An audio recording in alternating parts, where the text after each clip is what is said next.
Hi, everybody. Thanks for tuning in to the Coaching Call podcast.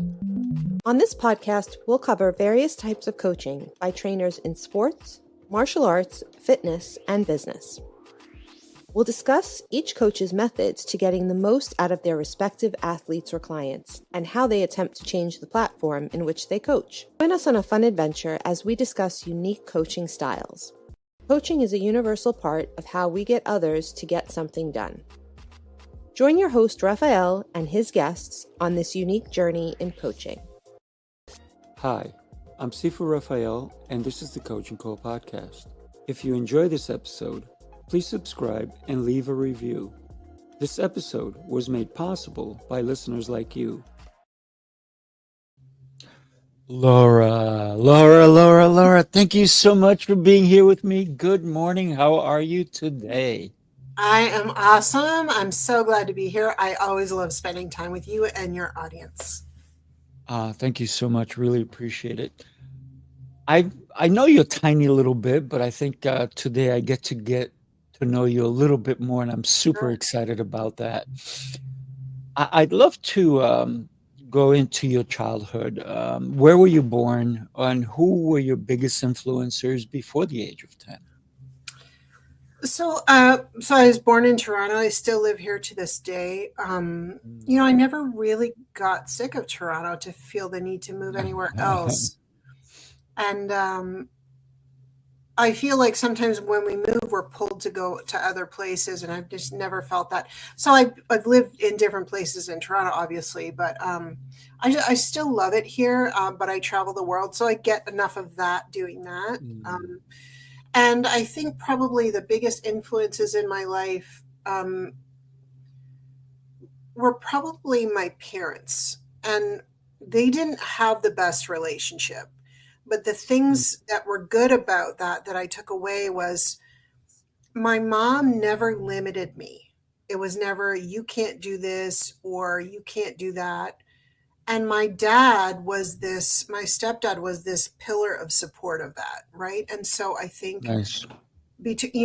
I see, when I work with my clients or I'm training students or athletes or whatever, that component isn't always as strong. And I find it as a pretty common thing. So I feel kind of lucky that, I had that. And I remember having this conversation with my mom and dad at one point, and we were talking, and I think I was like almost graduating high school. And my mom was an accountant and my dad was a body man on cars. And so he'd done it for 30 years. And so I remember my parents saying, okay, what do you want to do? I know I never went to university because to spend time in school was torture for me. I wanted to be out in the world and living my life.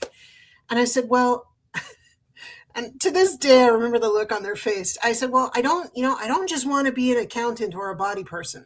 I really want to make a change in the world, right? And this is like the 17-year-old me. And I remember my parents looking at me and I'm like, oh, I don't mean it that way, right?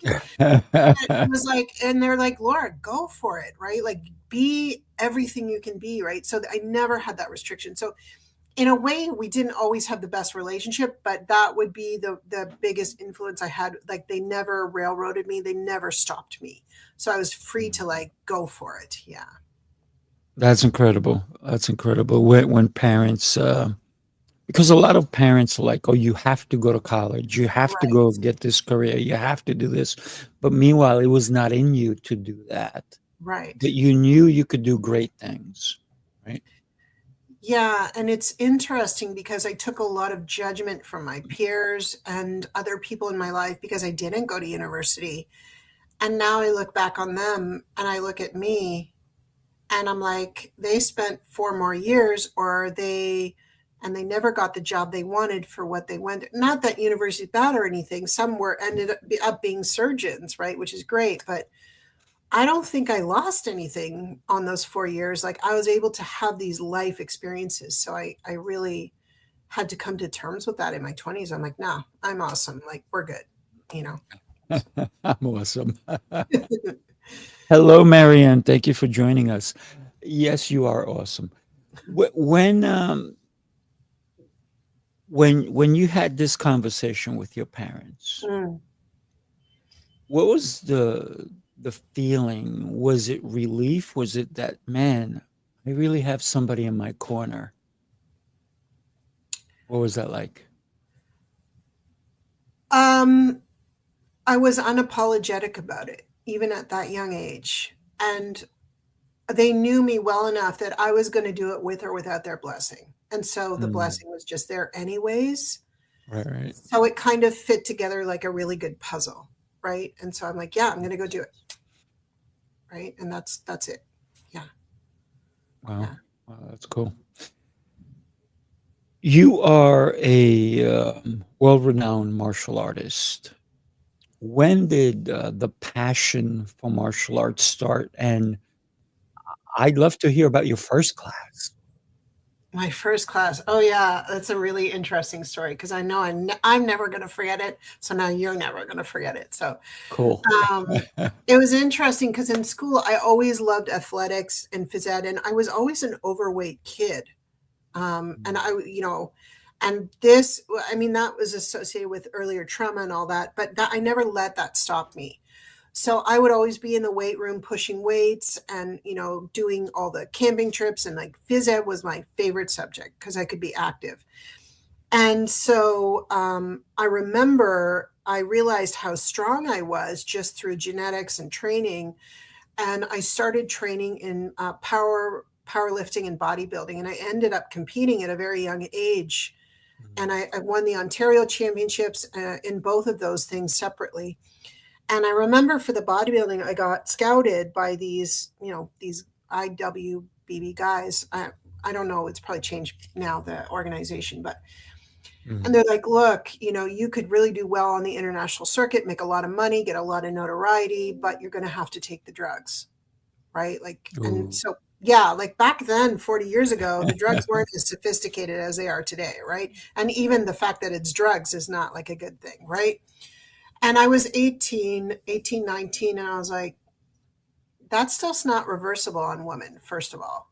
And secondly, do I really want to, is that the lifestyle I want, right? And I'm having these thoughts at 18, my whole life is in front of me.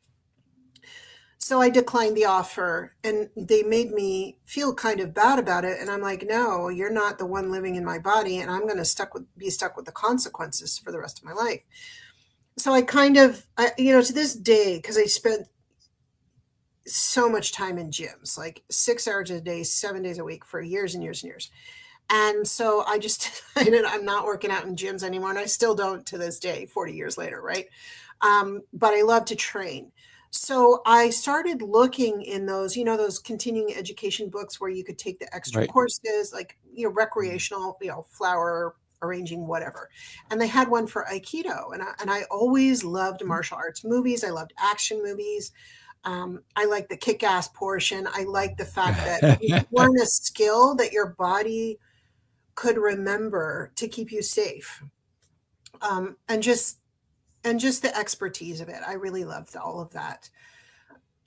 So I started taking Aikido classes. So I show up for the first class, and so there's like 20 or 30 of us in this class, and it's in this school. And it's on these wrestling mats, which stunk. I will never forget that. And I ended up getting like this fungus on my feet from these mats. Like, so Oh my goodness. yeah, it was like this whole, I mean, probably more than your audience wants to need to know, but it's that you wanted the nitty gritty, right? Right, So right, yeah, we ended absolutely. up washing these mats, right? Anyways, so we go through the class, and if you know anything about Aikido, it's all about stances and rolling and falling safely and doing, we didn't get too much to the locks and anything. It's the first class, right?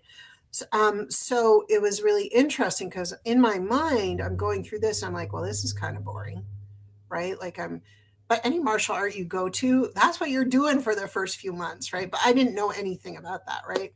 I'm like, wow, I hope this picks up, right? Like all these thoughts are going through my head in this class, right?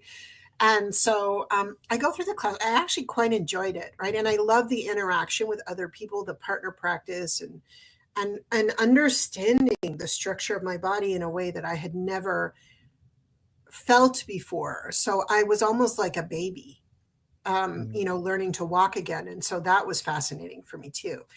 So at the end of the class, I think it was like an hour and a half, the teacher, and my teacher was my teacher for 35 years, Fran Turner, and she's like 4 foot nothing. She comes up to my armpit and she's like a powerhouse, right? And so she's like, well, does anybody have any questions? And I'm like, yeah, my hand goes up. I'm like, yeah, when are we getting to the kicking and punching? Right. So this is like the number one question, right? And I know you can relate to this, right? And so she goes, well, that's not really what Aikido's about. And then she goes into this whole explanation about sensei and the ideals of Aikido and how it's, stepping off the line and redirecting the energy. And in my mind, I'm thinking, well, this is not what I wanted to hear. Right. Like, when are we getting to the good part? Right. And so as like this 19 or 20-year-old at this point, or I think I was 21 at the time, I'm like, right. And I said, well, there's something here because I really enjoyed that class, but I could never nail it down. And so she answered my question with this beautiful answer. And it wasn't probably till years later that I reflected on this moment that I really got what she was saying. But my body and brain still took it all in for the next class. Right. And the next class and the next class. And I took that session and the next session. And then so about a year of sessions in this right, you're addicted. And then at that time, it's different now in dojos. Well, some dojos still do this, but you had to be invited to go to the dojo, or you just couldn't show up, right? Because they wanted the right people there. And so I got invited after 4 or 5 of these sessions to come and be a part of the dojo. And that, really officially started my journey, even though that first day. So that was my first class. Yeah. I love it. I love it. Well, it's very interesting that you said how some people need to be invited in order to be able to participate. And that's where exclusivity comes in. Yeah. It's almost like taking it away and seeing who's really hungry enough to make the commitment, to show up. And when I first started training, or I opened up my place, I was like, anybody, come on in, come on down, I'll take anybody. I don't do that anymore. Now Right. it's, you get a one trial class, see if you even want to take a look, and then we only do 1 month. That's it. And then that month, I decide if you're a right fit for us. And then you decide if you're a right fit for us or for yourself. And then together we come up to that decision of, do we want to continue this relationship? Right. Because I believe it should be a relationship. A lot of people say, oh, I just want to do it because I have nothing else to do. Okay. But what is that getting you? Right. Why are you here? Is it getting you anything? Yeah. Why am I here? That's the important question we need to ask. Is because our time is so valuable. So you were accepted. Were you still questioning, when is the punching and kicking coming in? For people who don't know about Aikido, tell us a little bit so they understand the concept behind Aikido. And there's so many different martial arts, even in Chinese martial arts. There's so many. Yeah. Yeah, for sure. And I want to say one thing more about that exclusivity, which I think is important. There are different types of that. There are some that are positive, like what you just talked about. And I do 2 martial arts. I do Filipino martial arts as well. And I'll tell you about that journey too. But I started with Aikido. And there's also not such great exclusivity and this was more in the Filipino martial arts side, where it was very male dominated. First of all, there were clubs where if you weren't a man, you couldn't join. And if you didn't pass their requirement interview, you could not join.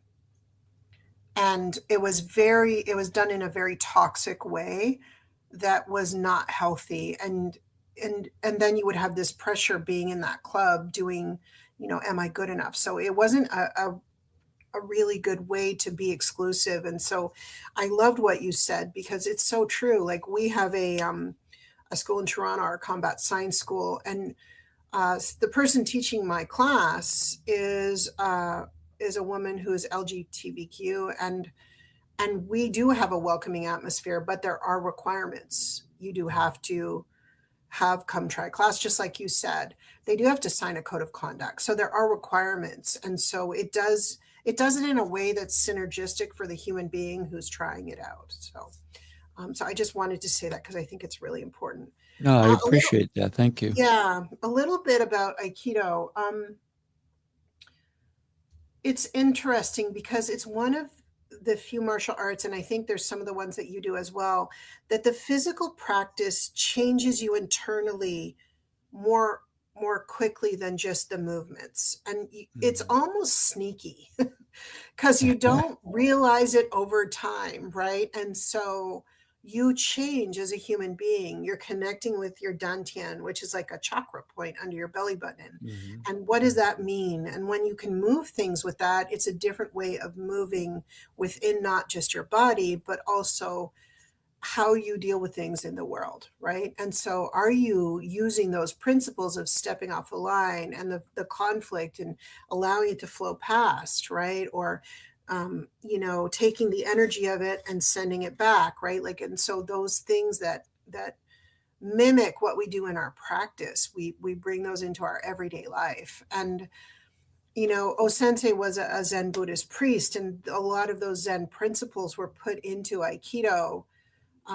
which I've seen over the years develop and grow, which I think O Sensei wanted, because to stay in Mm. one place means we stay in one place as human beings, and that's not our Right, nature, right? And right. so for the Aikido portion, I feel like it the same thing for the FMA. Like we have all our masters, and then we take what they teach us and make it better, right? And so it doesn't mean we change the lineage. It just means that it's evolving, and I think that those things are important to have, that past and those techniques and all of those, and the history, like it's so key as a part of, there's so many components to our training, right? So I yeah, love that's it. I love it.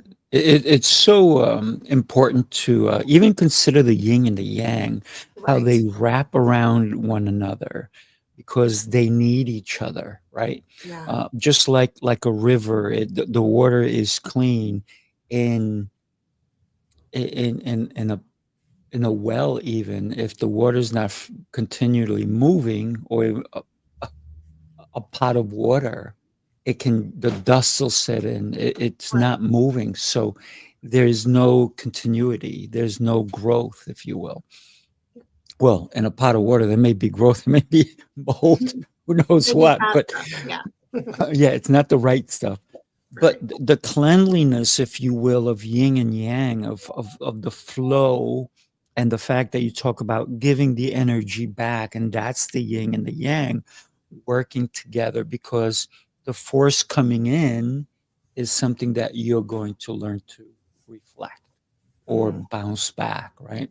Yeah. And I that's why what are your thoughts on, obviously, somebody who's made a huge name for themselves, Steven Seagal, because he taught Aikido? you know I I have opinions about that. And I'm sure. when I was younger, my opinions were more brutal, right? And judgmental. And now that I've gotten older, I realize I don't walk in that person's shoes. I mean, I Mhm. remember being in California and watching a seminar of his, and the power coming off of him was amazing. He probably doesn't even know I was there. I was just watching the class. And I think that no matter how those type of people show up, whether they're a celebrity or in movies, or to bring visibility to their art, they open themselves to the criticism of people watching Mhm. them, and they're willing to have that criticism. And I don't think we realize how big they have to be to accept that, Yeah. right? And then the negativity comes in automatically because that's most people's default. Let's just be honest about that. And then you have to form your own opinion based on what you think, not what others think. And I think that's where a lot of the confusion and misconceptions happen.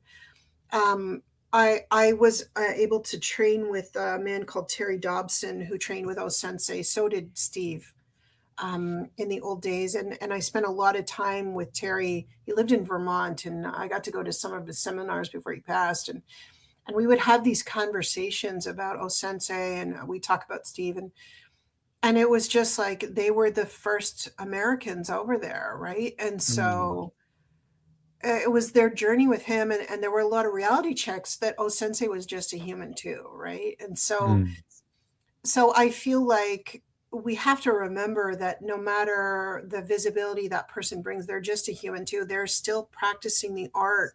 And for them, it's very personal. And they're not going to reveal that. All you're going to see are the results of the art through their movies, through their videos, through their conversations.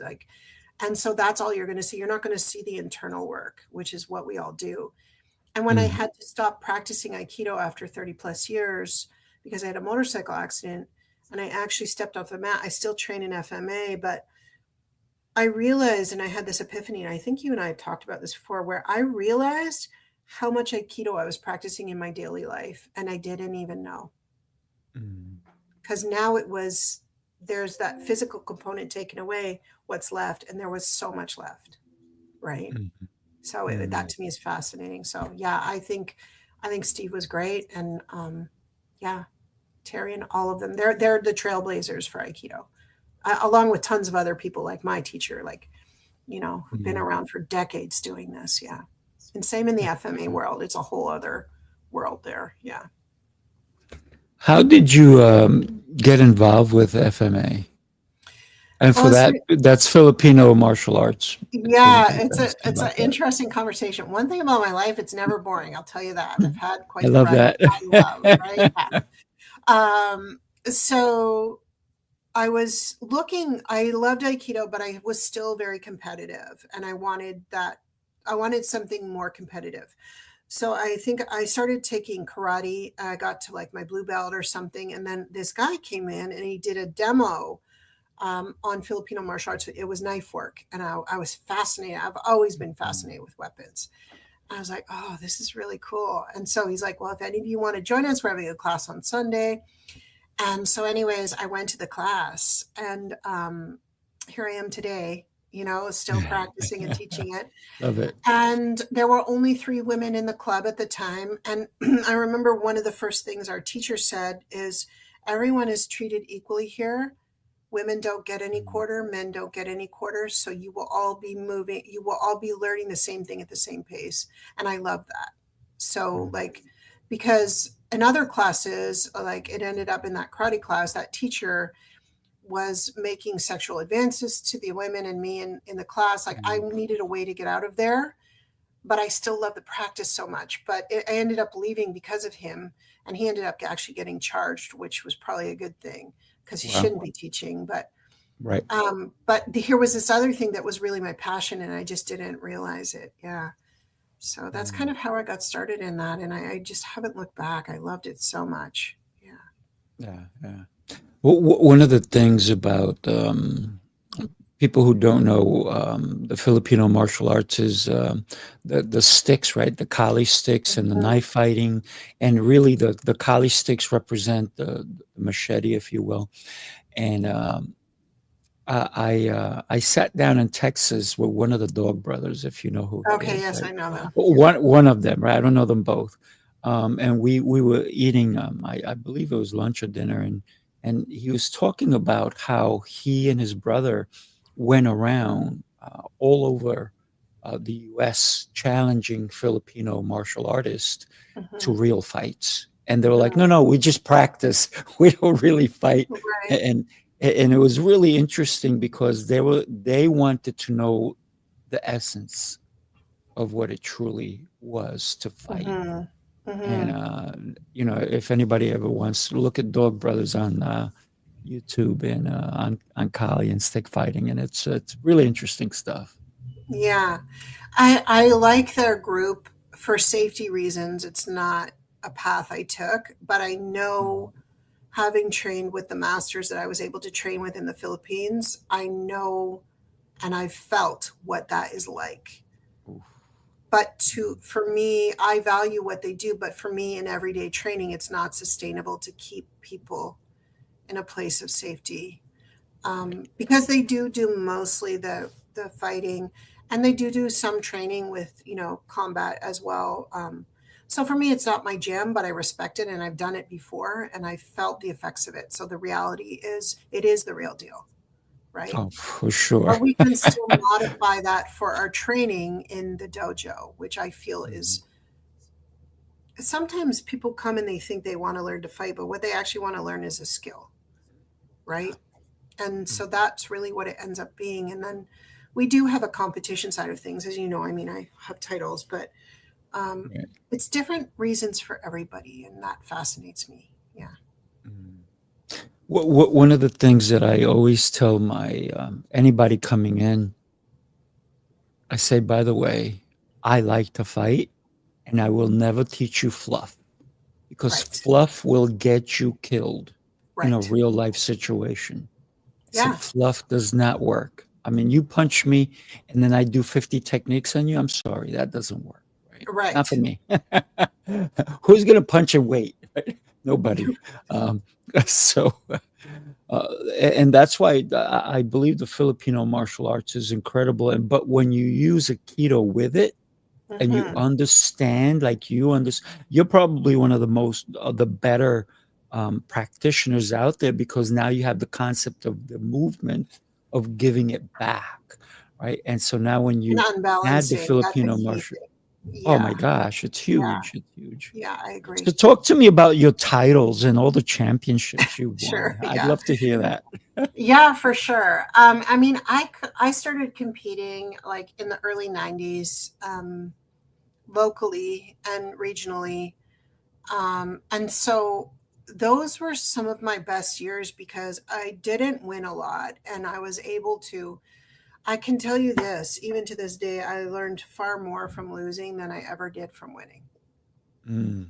And I remember our first regional, it was in New Jersey. I was looking at pictures the other day and I found these pictures. And in the picture, you're going to laugh when I tell you.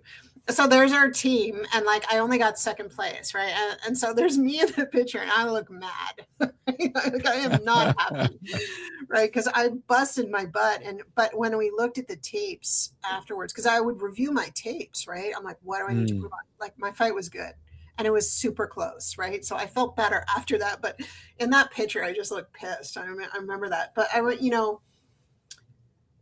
you train with the people in your class, like my peers, but you get to know their fighting, right? Correct. And so it's when you go into competition with fighters you don't know, that's when you really have to understand your skill. And I realized how good our teacher was because you get to a point when you learn to fight that you start to watch the fighter instead of being in the fight just for yourself. And that's when you become a really good fighter because you can see what they're going to do next. But I was still at the stage where I was still in my fight. I was trying to figure stuff out. But the good thing about the way he trained us was we didn't have one or two counters. We would counter something and then come in with something else they wouldn't know how to counter. And nobody taught that way at that time, right? Mm. In that context. And so we would always come out ahead. The thing is, I just didn't have enough experience and I wasn't watching. And so, at that time, I was still very young in my career. And I mean, there's always stuff we can be learning when we get it into fighting and training. And so from there, I just would keep competing and getting better and training. We formed a really good cohort. There were 12 of us in that team and we did the Canadians, and so we all placed to go to the Worlds. And I remember my first Worlds, I think it was in the Philippines, and I didn't win. It took me 4 championships to get there, and they would Mm. happen every 2 years, so 8 years of my life, right? Right. And so I remember the last one when I finally won, and it was really interesting because I'd always get silver, bronze, silver, bronze, silver, bronze, and like, hey, that's pretty That's good, still right? pretty good. Right, yeah, That's but, very good. high achiever that I am, I'm like, "What am I doing that is not getting me gold?" Mm. And so it was this I think I mentioned this to you, it was this whole set of circumstances where our teacher stole money from us, dumped me as a student, but I was still in the class, still with the team and training because of his issues and because I called him on it. And then other people realized what was going on. So we go on this international trip to the Philippines. We have no coach.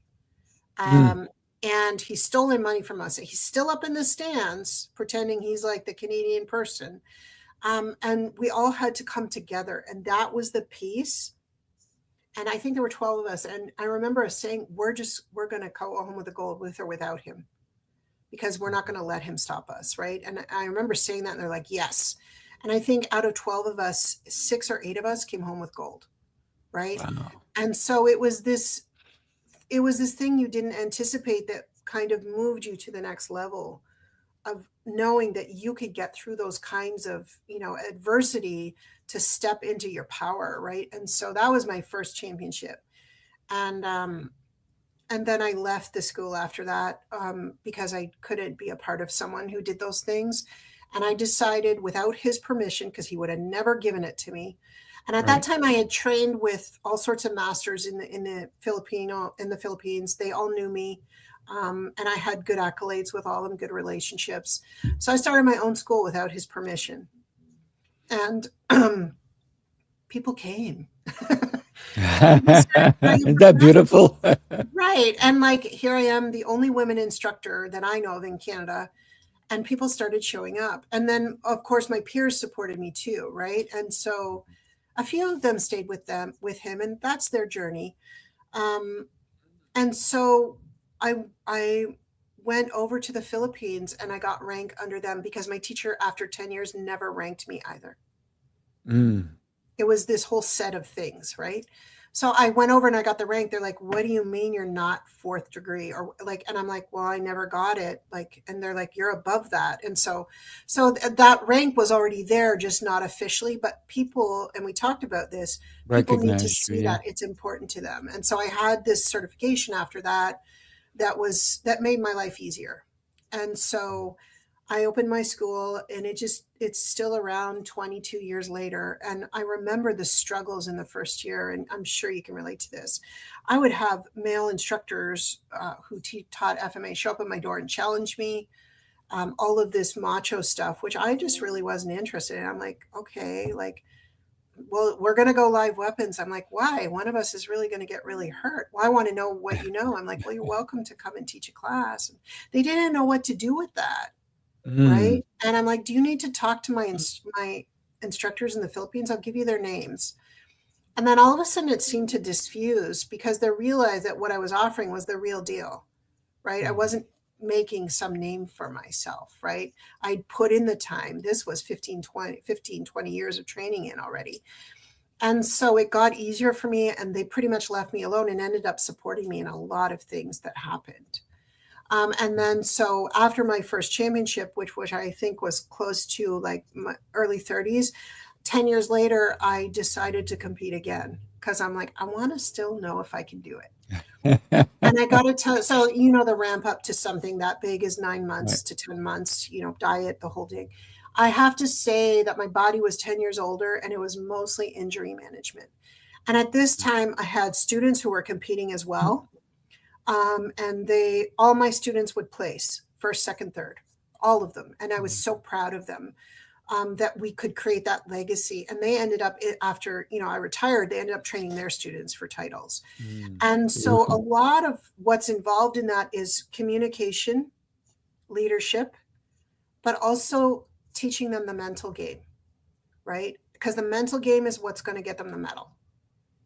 And I'll give you a good example. So I'll talk about myself for a second. So I went, and it was all injury management for those 9 months, because my body was not happy. But this is what I mean, Rafael, like, your mind is so much more powerful than your body. And I'm like, I'm doing this, and nothing is stopping me. And so I went in and I won multiple weapon forms, traditional, and I won women's double stick, 18 to 50 years old. And I won against an 18-year-old, right? So to me, like, that was it. I was like, okay, I can do it now. Now I can do anything, right? And so then I got more into the coaching the Canadian team after that. And so my one student, who had also, she was shorter. She was typical Filipino body type, like a more petite and tiny. I remember she was ready to win. I could see it. And she got in the ring with this one woman who was from Sweden, and she was almost 6 foot, but it was Mhm. very thin. So she was more stocky muscular. She was, Right. weight class. And I remember her looking at her. I could see what's going on in her mind. Your students, right? And I'm like, so you've lost to this before. What are you going to do differently this time? Are you finally going to decide to win? Are you Mhm. ready? And she's yes. I said, if you let her size intimidate you, why are you here? Right? She goes, I'm here to win, and that's not going to stop me. And I Nice. remember I never saw her. She fought like a demon for 3 rounds, and she never gave. And the woman was literally like backing up. And I'm like, you have so many tools. Watch what she Mhm. does, because she was a good fighter, right? And so anyway, she won. And I remember like as soon as the ref put her hand up for the winner, she looks at me and I look at her, and we have this moment, and tears are coursing down. And of course I can't help myself, right? I'm so proud of her. Right. But it's just like, and this is the reason we do it, right? For ourselves and for our students, but more for the legacy of what we continue on. So I still feel that competition is a very valuable thing for people, Oh, absolutely. because it pushes us as human beings in whatever, but in the right way. So that's kind of like my competition story. Wow, I love it. You reminded me, and I had forgotten. I don't know why I forgot, but about 30 years ago, I had my school, and I just had recently opened it, and the triad came. Yeah. If you know who the triad is, the Yeah. Chinese mob, and they came to find out who I was, Right. because why am I opening up a kung fu school? Who who on earth am I? And you're a white guy. Yeah. And I'm a white guy. Yeah. Yep. And the triad is like, we're not having a kung fu school open here. And I'm like, well, how can I help? That was it. That was me. How can I They help don't know you? what to do. Yeah. But then they wanted to know who my teacher was and all this, and my Right. grandma's. So then they actually went and talked. But here's the crazy thing. My grandmaster, his cousin, was the head of the triad. Gosh. That's But awesome. they didn't know who I was, right? Until they Correct. talked to my grandmaster's cousin. Right. And all of a sudden they're like, okay, we're going to leave him alone. He's good. He knows his stuff. He knows what he's doing. He's good. The other thing that you reminded me of earlier is when you were talking about fighting and looking at your opponent. This is one of the things and tools I teach my students, is that your opponent always tells you how to hurt them. That's correct. They're the ones that are telling you how to throw them, Yeah. how to hit them, how to block them, how to confuse them with their actions. So if you don't pay attention to your opponent and you're only worried about you, you're going to lose. You're going to get hurt.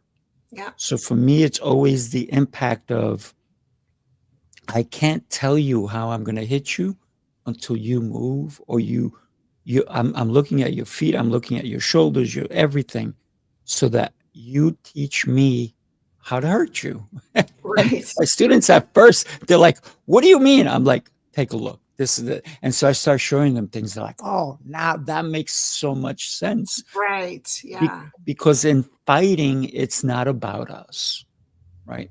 In relationships, it's not about us. It's about the other person. And I believe a fight is just a very intimate relationship. Yeah. And it's these intense minutes that you're never going to experience the same way with that human being ever again. You may have another fight with them, but it'll be different. Correct. Right. Yeah. So it's this moment of time that you'll never get back. So be fully immersed in it. That's how I feel about it. Yeah. Yeah. So, Laura, Mm. you're a grandmaster. Right. When you introduce yourself to people, Mm-hmm. do you say, hi, I'm Grandmaster Laura? Or do you just say, I'm Laura Armstrong? In class or in Well, life? no, in life, in life. In I know life. in class, people are going to look at you a little differently. Yeah, they call me right? GM. That's yeah, of Right. course.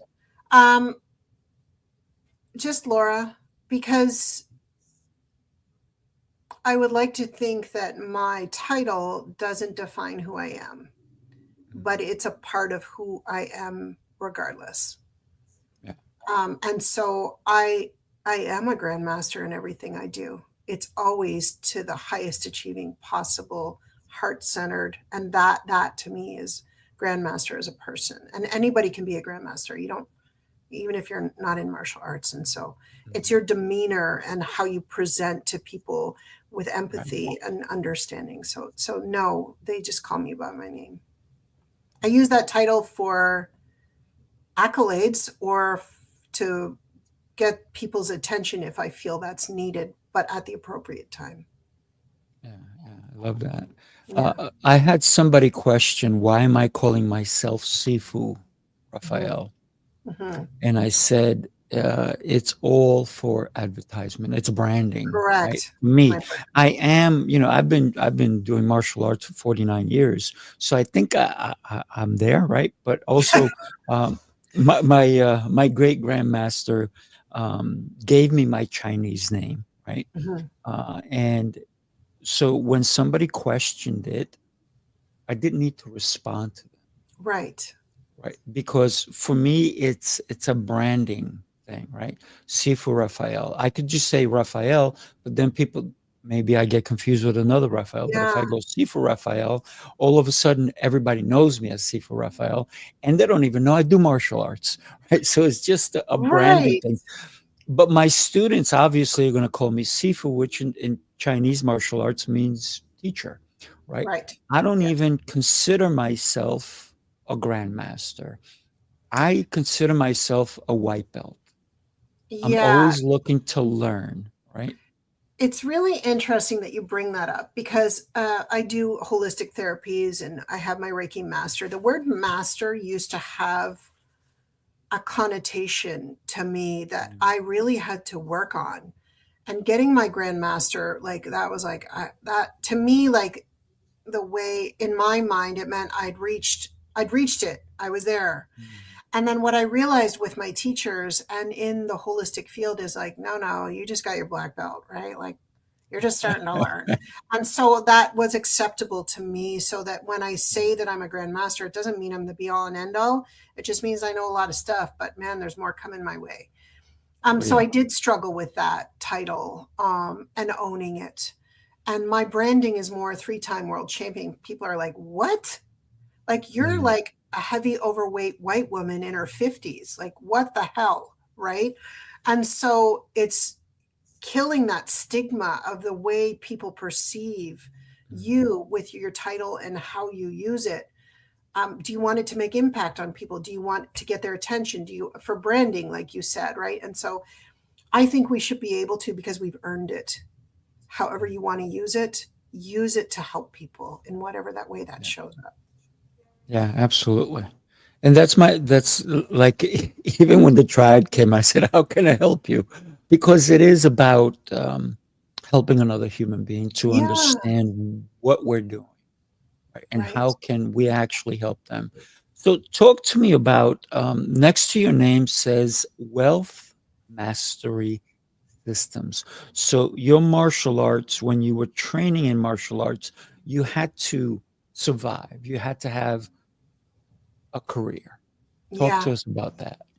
for sure. I'm still a holistic practitioner of 25 plus years. And as you know, when you compete or train for a long time, you have the hurt side of things, but you also need the heal side of things.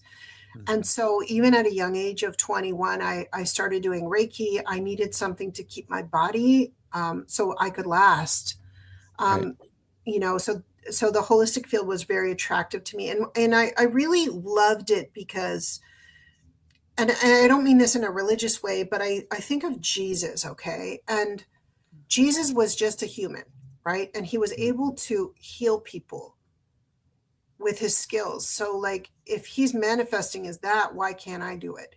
Right. And so that was like a big motivator for me to be like, we all have the ability. We just mostly don't tap into it because A, it's not our path, or B, we don't think we can, or B, we don't have the right resources or maybe it's something we don't really want to do. That's fine.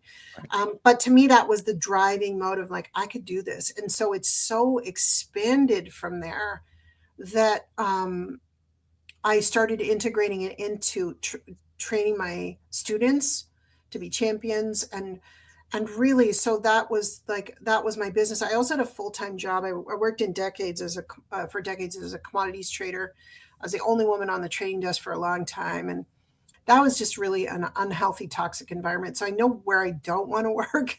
But more importantly, how could I change that dynamic in the world? So, people don't have to do that. So my career, I was always an entrepreneur from the age of like 18, 21. And so almost 40 years. And so I still had a full-time job for a lot of that. And then I also got more as I was training into leadership and communication. And I realized that those were key components to create champions, and not just in my life, but helping other people in their business. All of the skills that we were learning were transferable to business from one area to another. And then when they packaged me out I think I was 42 at the time. So it was like almost 16 years ago. Gosh, it doesn't even seem like that. They didn't do it in a great way. So I took them to court and we settled. And, it really stuck me for 3 years. I felt very betrayed and I was so hurt. But I still was able to have my business, do the holistic work. I was still training in martial arts. That's when I went for the 2 other championships. So I had lost my job. I was Right. competing. And then I had realized all this trauma had come up for me through the holistic work I was doing. So it all hit at once. And then that's when I won again, right? So it's just like, there's a pattern here. Something works, right? So, and not that I want people to have trauma, but like bringing everything together so that they can hit that mark, right? So I just decided that after that, I was only going to do 3 things. They had to make me happy and it was fun for me, that I helped people, and then I made boatloads of money. Because the more money I make, the more impact I can make on the world. That's That's right. really what it is. And money has a negative vibe for most people when you say the word. They think of bills, debt, owing, not in a good way, right? So I became a money mindset mentor and a wealth mastery coach to help change people's dynamic around how they think about money and wealth. And with my experience with all the coaching I've done and the holistic practice, that made a really powerful combination to get people past their limiting beliefs and shifting their money mindset so they're in alignment with their purpose. And those are the 3 key things you need to make millions. Okay. Make millions, be happy. People only want 3 things, Rafael: more money, more time, like we talked about, and better health, however that showed up for them. And so I think that what I offers all 3 of those things through the growth they're going to have. Love it. Yeah. I I just love that. it. I love it so much. Yeah. The fact that you're helping people understand that their limiting beliefs is what's stopping them from their wealth, Yeah. right? It's the way we think about money, whether it's from our childhood, the losses we may have had, or what people have said to us. You'll never Right. amount to anything. You're not worth it. But Right. meanwhile, people are so incredible. I've seen so many people who are brilliant, but broke. Right. Broke. Yeah. And they have so much to offer, but they just don't know how. Well, the good thing is you can fix it. It's not That's right. permanent, right? And so you don't have to own that for the rest of your life. And the way I do it through different modalities and allow you to release in a way that's good for you. It's life changing. I've seen so many people step into their power and make millions of dollars so they can create the impact they're looking for. It floors me. Like, I'm like, wow, this is more than I ever thought they would ever do. And I want them to own all of it. Right. Yeah. I'm their biggest cheerleader. I want you surpassing me. If you're not surpassing me, I haven't done my job right. Right. That's right. That's right. Yeah. So your job is to help people surpass you in reality, right? In martial arts and wealth and everything you do. Yes. That's true legacy right there. Right. And we all need that. And we can all do it. There's nothing limiting you except yourself. Yeah. When you decided that this is how you wanted to continue your life, right? You wanted to be happy. Right. So happiness is important. Yeah. Um, Making a ton of money, hello, and helping others. Hmm. Because a lot of people, they'll look at somebody and they have envy. Like, oh man, Hmm. look at that house, or look at that car, or look at their jewelry or their clothing. And instead of saying, man, I am happy for that person, they put them down.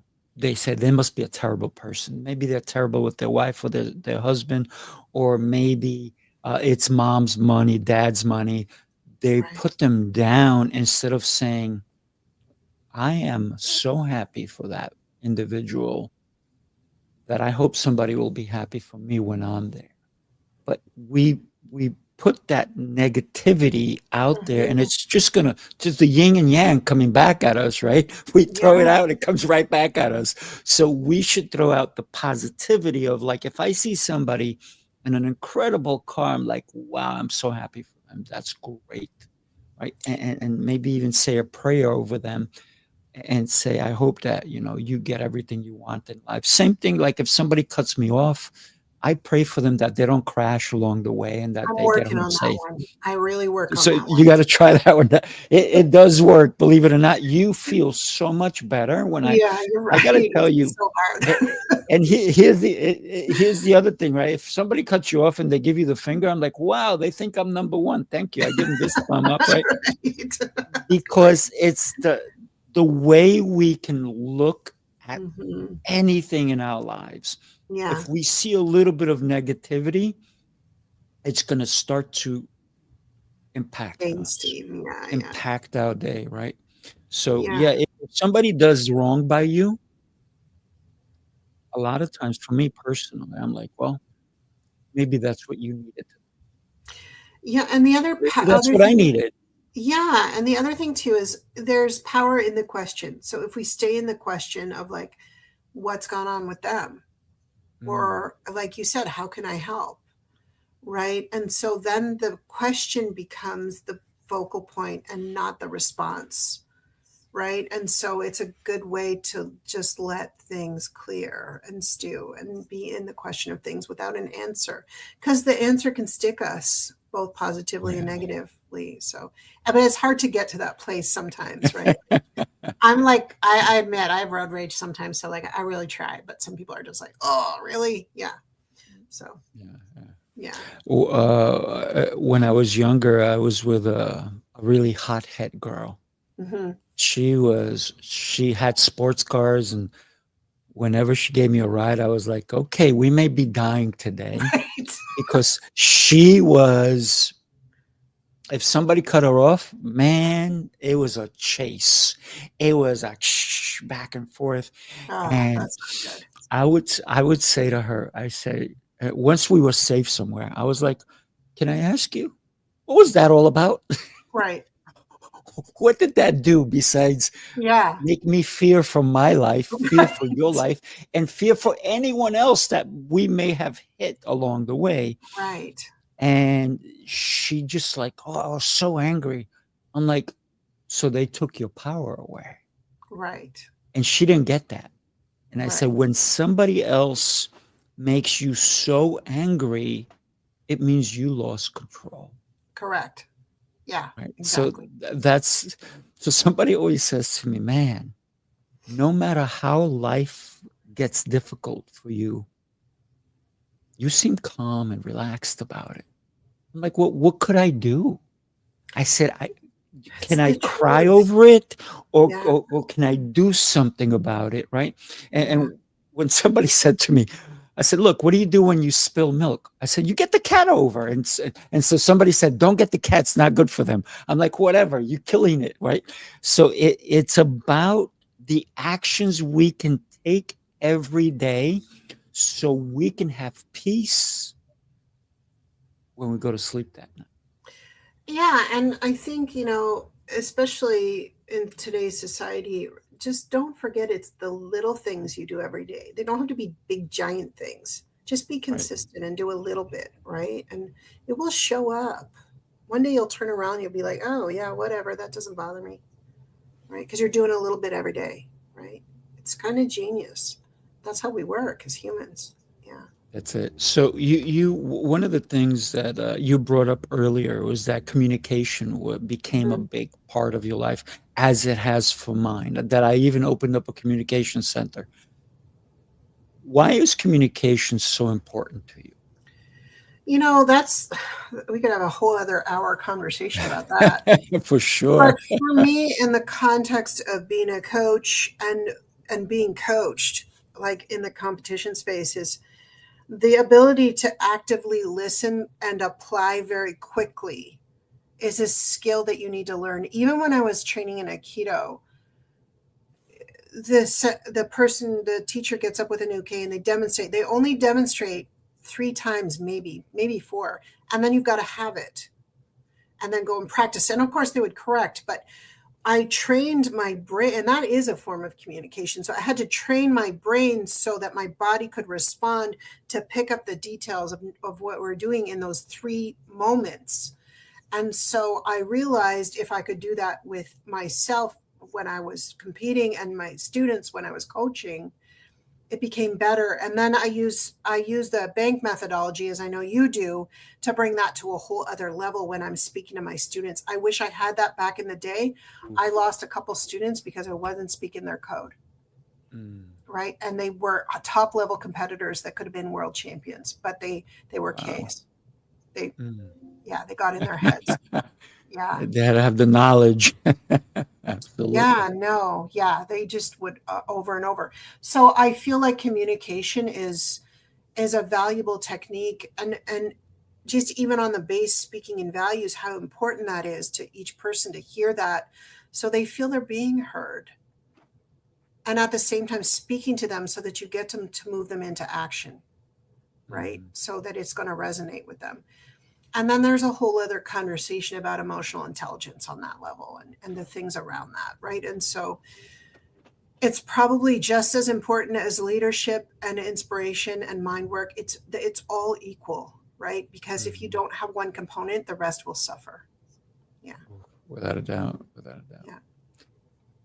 Laura, you have acquired so much knowledge in your travels, in your journey, in your the fact that you're a public speaker, when you engage other people, that you make them want to do things. I love Did that. that come naturally, or have you had to work at it? No, I think it comes naturally. Even from a young age, I was a leader, and it was just, I think I just love people. I really think it's Mm. that simple. I just love people. And so I would always look for ways to have common interests, and but in a way that wasn't like clingy or anything. It was just like it seems like you like that's cool. Like how do you do that? And I was always curious, Mm. so that it was never once we realize that it's never about us, then things can really happen. And so at a young age I really realized that. I remember looking at my 5th grade teacher, and at that age you idolize your teachers because they're your Of teachers, and I'm like, course. she's really struggling today. It's like something had happened, and Mm. I think she had a death in her family or something, and we didn't know about this till way later. But I remember that moment, and like so to look outside of ourselves instead of us being in it. It's just I don't know. I've just been really lucky that way, and I think all of the things that happened to me when I was younger gave me that introspective to not just protect myself, but allow myself to engage with others and understand them a little bit more than I normally probably would have. Because really, we're self-centered as teenagers. It's Oh all yeah. about us. Um, And we know everything, right? we know everything. We're gods, right? Like, and our bodies are like, we can do anything. So, Right, so right. yeah, I feel like it's always been kind of a gift. Yeah. Love it, love it. Laura, oh my gosh, an hour has already passed, So right? great talking Thank to you. you. Oh my gosh, I feel the same way. Thank you so much for today. What an incredible human being you are. I have your connection, talkwithlaura.com. Tell us a little bit about what somebody can expect when they go to your website. Yeah, go on my website, book some time with me.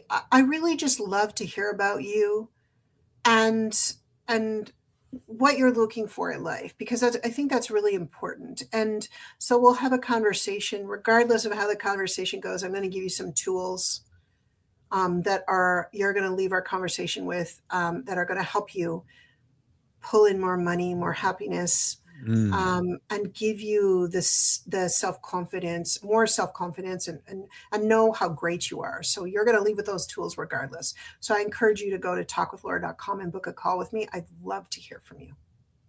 Love it, love it.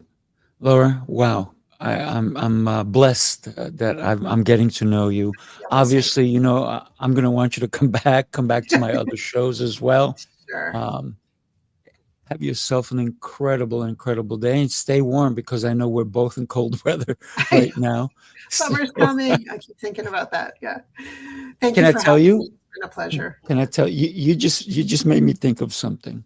Sure. I'm an artist, right? So I draw murals and all these different things, and in one of the rooms that I have is a kickboxing room. It's only for kickboxing.